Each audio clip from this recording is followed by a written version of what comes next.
I thought I would show you some clipping options. I get a lot of questions about these.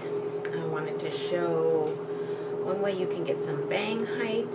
I don't generally do this. You can take one of these roller clamps and pull the hair to the side and carefully clip up that whole front. I have smaller jaw clamps. You can use those too. You can carefully clip up, and because there's less hair on this side, I would use a smaller one, and again clamp up so that you see you have clamps like this all the way across. It'll give you some height across the crown. And that's not what I'm doing today, so I'm going to take them out. And you can use smaller jaw clamps to clip your hair up. And just kind of grab the natural clumpage that's going in there, pull it up so it arcs a little bit, and clip. You can use smaller ones than that. So, like with a smaller yet one, this size, you can use a lot of those. Just pull up a natural clump so it rainbows a little bit, and clamp it like that. Do that around your crown. That's kind of an easier option for folks who have trouble with duckbills falling out or falling over. These little jaw clamps will do great, and they come in all kinds of sizes. If your hair is super fine, maybe you just need to use the little bitty ones, which I just dropped. This one is even smaller. I could only find these at the dollar store. So if you have really fine hair, or you just want to clump real close to the root, you could use those. And just try to keep with your natural clumps that are forming. I think that's kind of the trick to clipping.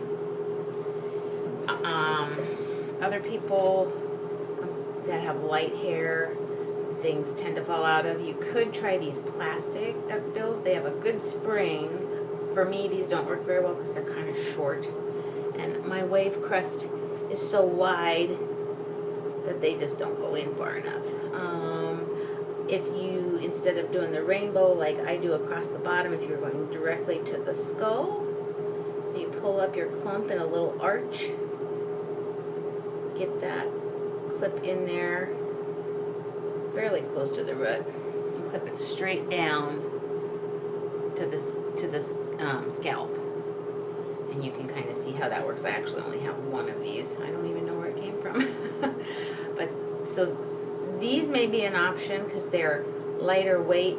They may work with finer hair better. And generally, though, what I use are these metal duckbill clips. And I would pull that up, that clump up, and clip across the bottom.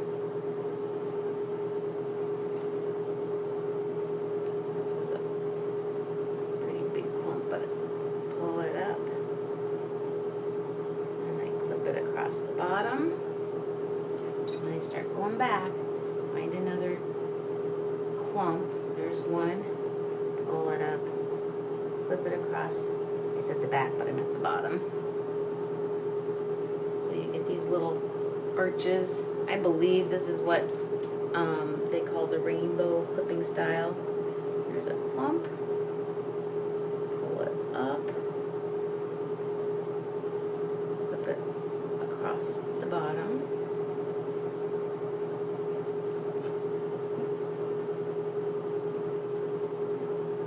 There's a clump. Now this one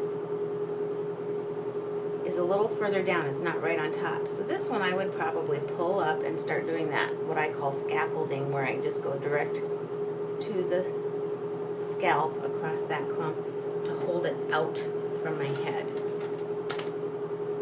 Like a little further down here, just above my ear. I want some volume there, so I'm going to pick up a clump, put it directly point down to my scalp to hold it straight out this way. And so that is this is generally how I clip anymore. That one. I kind of need a couple of longer ones for these This is because my wave pattern is large. I have a large crest before my next wave. So I think the smaller your wave crest is, the smaller the clip is going to work too. But you also probably need to take smaller clumps. My clumps are bigger. I try to keep them separated. But that is something you just kind of have to play around with. And that may also be where you have a better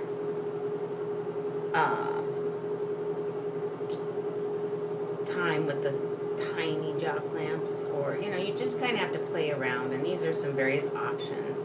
A larger jaw clamp, then they get smaller, and then go to real teeny. These roller clamps, these are nice because they're super light, so you can take a larger clump and clump stuff in there. They're really ideal suited for more curl, where you have that puffy actual curl, and you can get in there and just gently hold them together enough. So these are some clipping options. This is the way I do it. I'll continue to put clips in. There's one that I can clip across the bottom.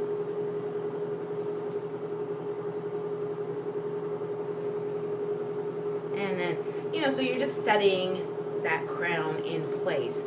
The reason I do some of these lower ones and pull them out from my head and directly in is because it holds this hair out from my head a little, creating more airflow for better drying time and also more volume. So like this clump, it's actually attached right there to my skull. I can create some volume there by just lifting it up and putting the clip directly into my head. So it's going to create, I call it scaffolding. And I do have them, they do flop a little bit now and again. I might have to do some of that. There we go. They were kind of caught on each other. So those are some clipping ideas, and I think clipping is something you have to play around with, just like everything else in your hair, I swear. That's my straightest piece.